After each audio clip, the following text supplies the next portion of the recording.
Hola, ahí me están escuchando y viendo. Sí, Hola, doctora. sí, Buenas tardes a todos. Disculpen los problemas técnicos, hubo una discoordinación. Bueno, ¿ven la pantalla también? No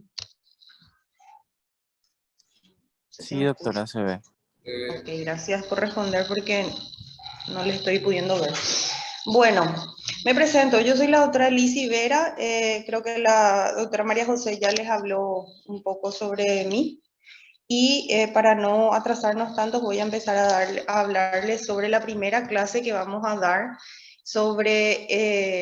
no es tanto así introducirnos al área de nefrología, pero aspectos básicos que debemos manejarlos, como los síntomas y signos que nos orienten hacia una causa o patología renal, ¿verdad? No sé si les suena familiar el término proteinuria, si me pueden sí, doctora. responder. Proteinuria.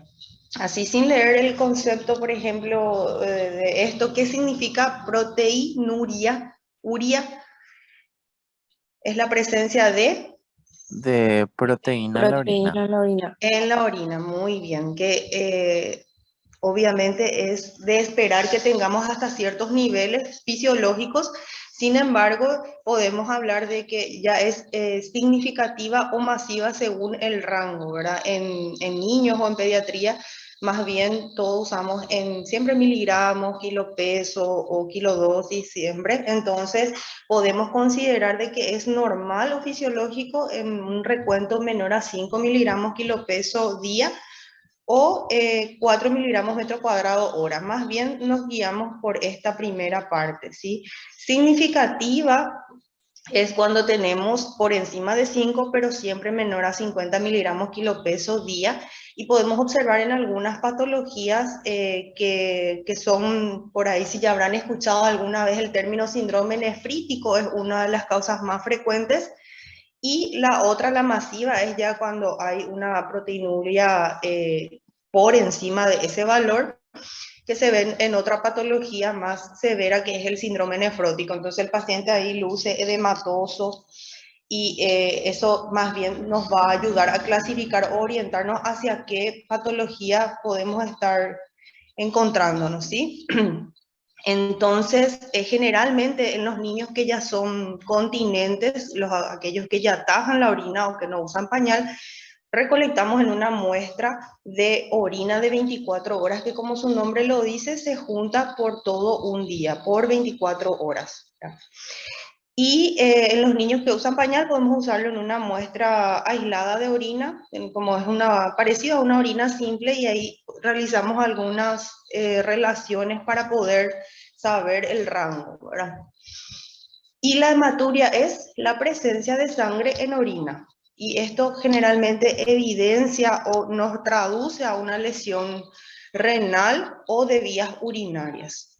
Puede ser a su vez microscópica, que es aquella que se ve únicamente a través del microscopio, y la la hematuria macroscópica, que es cuando el paciente ya te dice que cambió el color de su orina a un color rojizo o carne lavada. Muchas veces el paciente te dice que su orina cambió, que es más amarillo oscura o más amarilla clara. Eso no es, o sea, eso sí es de esperar, es normal porque está relacionado con la cantidad de ingesta de agua, pero cuando ya te dice que el color es más rojizo o rojo rutilante, hay que parar la oreja y estudiar, y sabemos que estamos ante una hematuria francamente macroscópica, ¿verdad?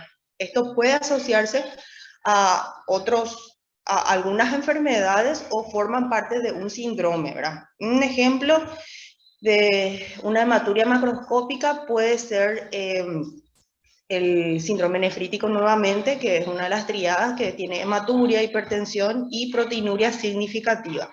Otro también puede verse después de un cuadro viral. El virus, el adenovirus generalmente causa una cistitis hemorrágica y no precisamente el paciente está en un síndrome nefrótico, así como también las litiasis, ¿verdad? Las piedritas en los riñones, generalmente al moverse en la vía urinaria, causan lesiones del epitelio, entonces es donde podemos observar la hematuria, ¿sí?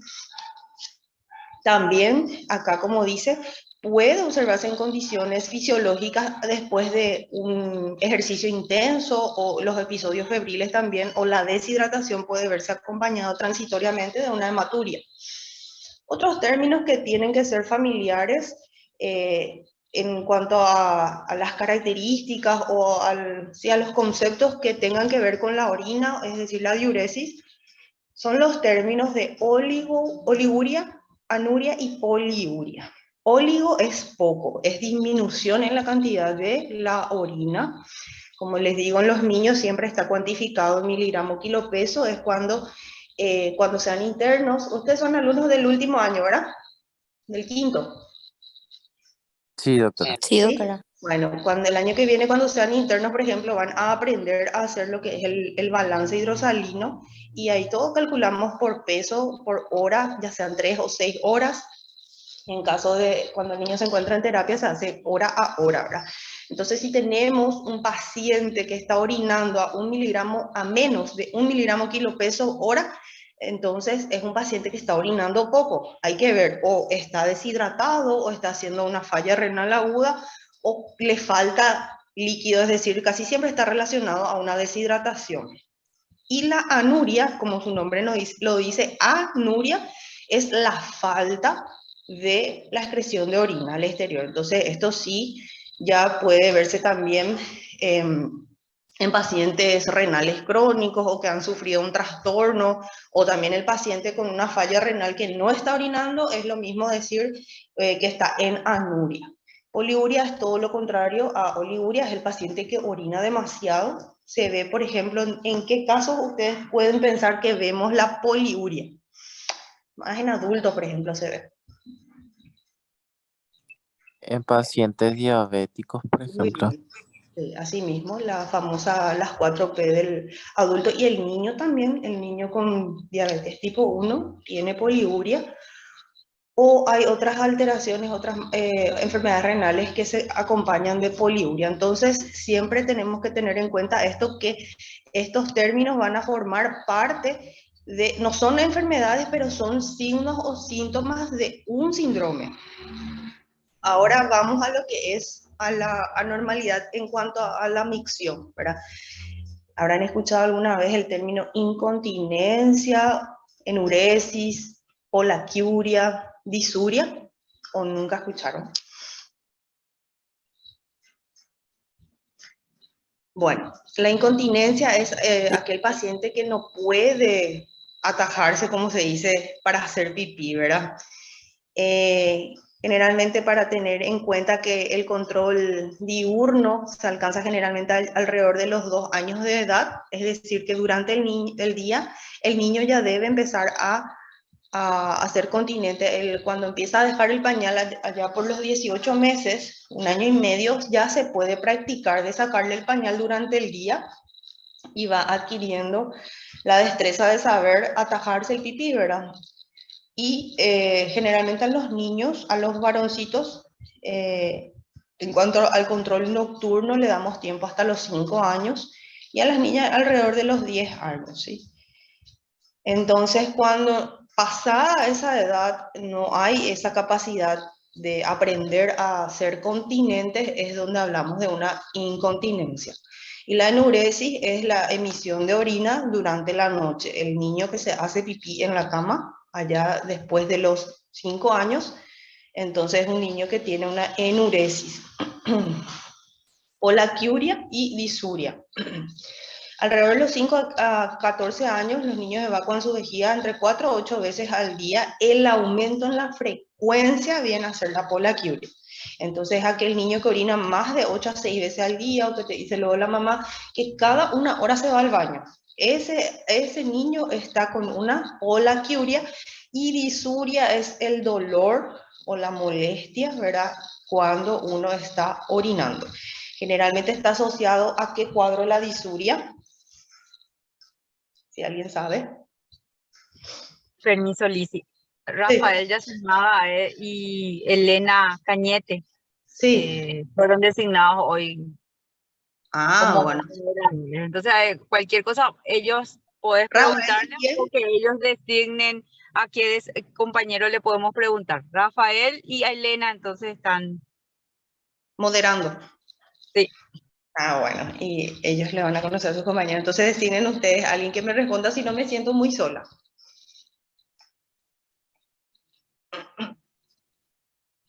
Rafael mismo puede contestar. Rafael. ¿Qué es disuria o en qué cuadros vemos la disuria? O sea, yo ya le dije que disuria es el dolor a la hora de orinar. Doctora, Sí. permiso, Elena te habla. Y en cuadros de infección el paciente podría cursar con disuria. Así mismo, En una sobre todo, sí, sobre todo en aquel niño que ya se sabe expresar, ¿verdad? En el niño que ya, ponele, tiene 3 añitos para arriba, porque un lactante, ya sea menor o mayor, ¿verdad? Un lactante que es aquel menor a 2 años, que es un lactante mayor, y lactante menor es el que tiene menor a, ¿cuánto es el rango etario del lactante menor? menos de un año. Muy bien. Esos niños nos llegan a la consulta diciendo, ay, me duele al hacer pipí, ¿verdad que no? Aunque muchas veces los papás de un bebé de un mes vienen y te dicen, le duele la garganta. ¿Y cómo vos sabes que le duele? O sea, que el papá nomás ya piensa que le duele porque llora mucho o no agarra el pecho, ¿verdad? O sea, son casos que a los que les gusta pediatría y en algún momento roten por ahí van a aprender y van a decir como a un niño un mes así que le duele la garganta. Lo mismo pasa con los niños lactantes, entonces es un poco más difícil, los asustan. ¿Cómo vamos a saber que el niño está cursando con un cuadro de infección urinaria? No va a decir que le duele. Les cuento que los niños chiquitos entonces más bien cursan con fiebre. En la mayoría de los casos, el niño menor de 2 años con una sospecha de infección urinaria no tiene disuria o no sabemos porque no sabe expresar, se pone irritable, tiene fiebre, puede tener diarrea y o vómitos. Entonces, todo niño menor de 2 años que te llega con fiebre, vómitos y o diarrea o los tres, tenemos que descartar una infección urinaria. Entonces, en los niños más pequeños, más grandecitos ya podemos orientarnos porque dice, le trae la mamá por dolor de panza y vos le mostrás o le pedís, mostrame con un dedito donde te duele. Generalmente le duele en la zona del hipogastrio, donde está la vejiga. Bueno, entonces esa es la disuria, ¿sí? Y acá dice luego, no leí, pero había sido que dice que debe reconocerse en el lactante por el llanto miccional. Más o menos ahí los papás, si son bien despiertos, se dan cuenta de que parece que hace esfuerzo o llora cuando hace pipí. Bueno, vamos a pasar a otra diapositiva. Bueno, el chorro urinario anormal dice que la micción infrecuente o dificultosa, el hecho de retener la orina. ¿Qué significa retener la orina? Es aquel niño que está atajando su pipí, que le ven que está bailando ahí, cruzando las piernitas, pero no deja el juguete. En esos casos, la retención de orina hace que se forme un globo vesical, que es la vejiga, ay, ya salí, la vejiga así, la pancita durita y el paciente no está pudiendo hacer pipí. Entonces, el hecho de estar atajándose forma ese globo vesical. Y también en algunos casos se debe a una patología que se llama vejiga neurogénica, que no es necesario que sepan, pero se ve sobre todo en los niños con mielomeningocele, los que nacen con la espina bífida. Ellos tienen una vejiga neurogénica, que es aquella donde no saben coordinar o la vejiga tiene presiones altas, decimos. Entonces ellos no tienen esa facilidad de miccionar voluntariamente. Entonces son niños que con los que hay que estar utilizando, hay que estar sacando ese pipí que queda en la vejiga con una sondita, porque si es que no, ellos no evacuan todo el pipí, orinan por rebosamiento, decimos. Entonces con una sondita vesical le ayudamos a sacar porque su vejiga no funciona. O sea, ese es un chorro anormal también. O sea, son niños que tienen chorro anormal. El chorro urinario débil, por ejemplo, sobre todo en varones, tenemos que pensar en algo que se llama una válvula uretral posterior. La característica del chorro del niño, del varoncito, siempre es una curva. Aquellos que, yo no sé si ya hay algunos que tienen hijos y si tienen varoncitos, Fíjense cuando hacen pipí, si el chorro del nene es así. Generalmente siempre le orinan en la cara o algo así. Y bueno, no es algo que hay que festejar, pero es algo que les tiene que tranquilizar, que el chorro urinario de su bebé varón es bueno entonces. Y entonces aquellos niñitos que orinan gotita por gotita, decimos por goteo, debemos sospechar que es un varoncito que tiene una válvula uretra posterior. También se ven otros tumores y también en la litiasis renal el chorro muchas veces se ve anormal o porque ese cálculo está obstruyendo alguna parte de la vía urinaria o por el dolor mismo. ¿Qué es el edema? ¿Alguien sabe? Me olvidé, Rafael y Elena, ¿verdad? Es acúmulo de líquido en espacio intersticial. Muy bien, el espacio es el líquido en el espacio intersticial. Me respondió un brasileiro. Bueno, está bien. Y se puede ver, el edema no es una enfermedad, pero es un signo que se ve en varias patologías también, ¿sí? Como el síndrome nefrótico, nefrítico también tiene, se acompaña de edema, el líquido en el espacio intersticial. Localizado, cuando es solamente en un solo territorio, puede ser el angioedema, ¿verdad? O un traumatismo, una inflamación, y generalizado es en todo el cuerpo, en caso de insuficiencia cardíaca, renal y en otras enfermedades hepáticas, por ejemplo, podemos ver el edema. O sea, siempre que llega un paciente con un edema tenemos que ir abriendo el paraguas y analizando las posibles causas.